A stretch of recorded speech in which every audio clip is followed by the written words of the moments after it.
नमस्कार जय जगन्नाथ मुझे स्वागत करछि मोर आउटे नुआ ब्लॉग रे आशा करछि आपण माने समस्त बहुत भल होइथिबे सेम भल होइथु।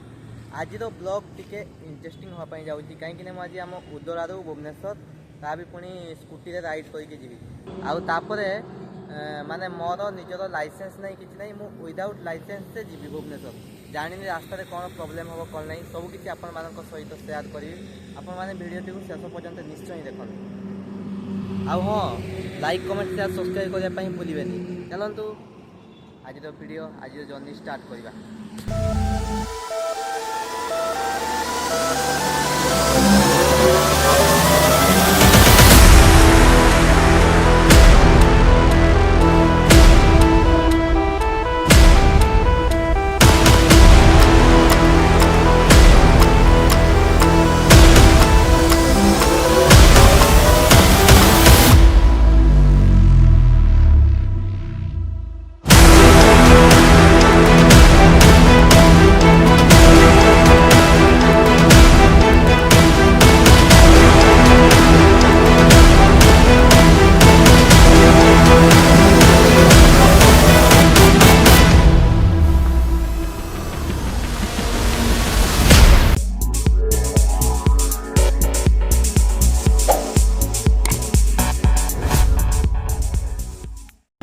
आम आसिक पहुँची जाइलु जाजपुर आउ जाजपुर पहुँचला ये देखला बेलू जड़े आर्मी शहीद हो जाता तो तांकर डेड बॉडी को नौले माने एमतीका सब बैंड पार्टी सब बजे बुझे गीत गीत बजे सब डेड बॉडी की नहीं जाते तो से जगह से आम किस समय ठिया देखिलु आउ जी शहीद होते ना था चंद्रमणि नायक।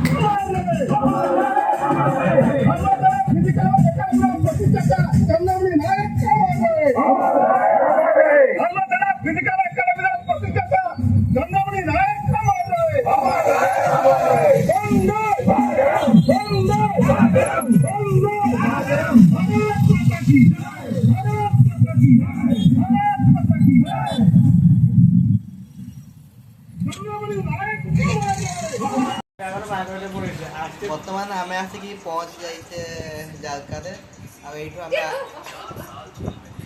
आम आग को जापारे एत खरा है भाज रूम में आसिक रहीगले बाबा क्या आस कटे भाज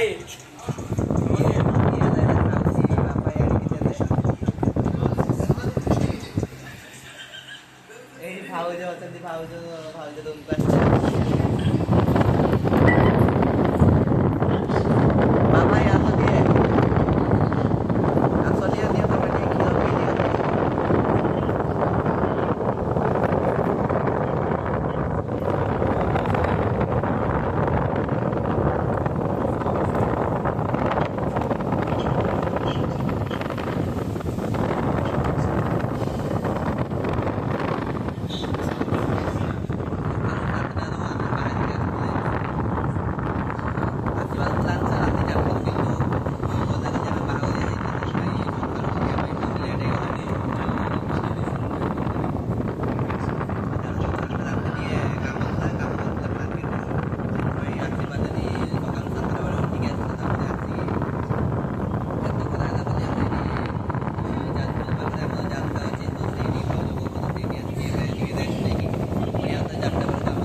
बाबा हमको ये 10 टंकिया लस्सी देकी से पीऊँच माने स्पेशल बन पीऊँ आमको गेंडे 10 टंकिया लस्सी दे ना आम पीवानी तुम पियो पियो तुम पियो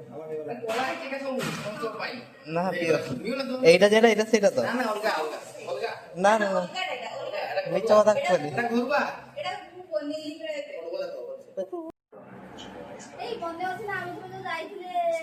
एटा दिए टेस्ट लागुची मीठा तीन एखनी पकई जे से मिठा लागुची। ବର୍ତ୍ତମାନ ଆମେ ଅଛେ କଟକର ମହାନଦୀ ପାଖରେ। ତ ଏଇଠି ଆମେ ଆସିବା ପାଇଁ ଆମକୁ ଏତେ ଜୋର ପବନ ହେଇଥିବାରୁ ମୋର ଭଏସ୍ କିଛି ବି ଶୁଣାଯାଉନଥିଲା। ତ ଆମେ ସେଇ ମହାନଦୀରେ ରହିକି କିଛି ସମୟ ଫଟୋ ଉଠେଇଲୁ। ତାପରେ ଫଟୋ ଉଠି ସାରିକି କଟକରେ ଟିକେ ବୁଲିକି ତାପରେ ପୁଣି ବାହାରି ପଡ଼ିଥିଲୁ ଆମର ଜର୍ଣ୍ଣି ଭୁବନେଶ୍ୱର।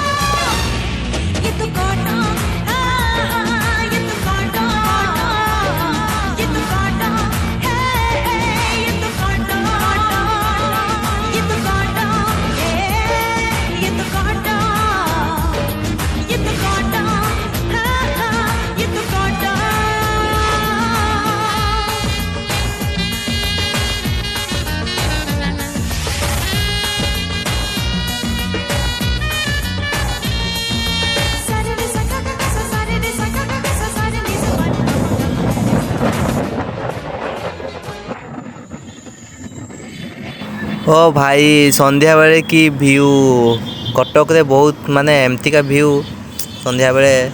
हाँ आउ गोटे कथा आईटा जे आमर ब्रिजटा अच्छी तो यहीटा कौ जगह आपण मैंने जदि जानते कमेंट रे निश्चय जनातु ठीक अच्छे। तो यहाँ कटक महानदी पारिला पर ही ये ब्रिजटा पड़े और ये ब्रिजटा समस्त नजर पड़े जदि कहीं जानते ये जनातु। आईठू आमर भुवनेश्वर को रहा 20 किलोमीटर।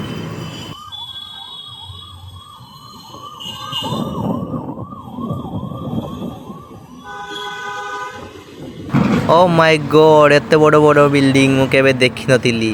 तो यहीटा गोटे बड़ बिल्डिंग एगुड़ा सब कटक टी आगे गलापर देखते मिले मुझे तो केवे देखी ना। एबे आमे अच्छे पहाड़ माने भुवनेश्वर जो जगह मिठा ही फेमस से जगह अच्छे पहाड़ ये मिठा खाई ट्राए करवा केमती लगे।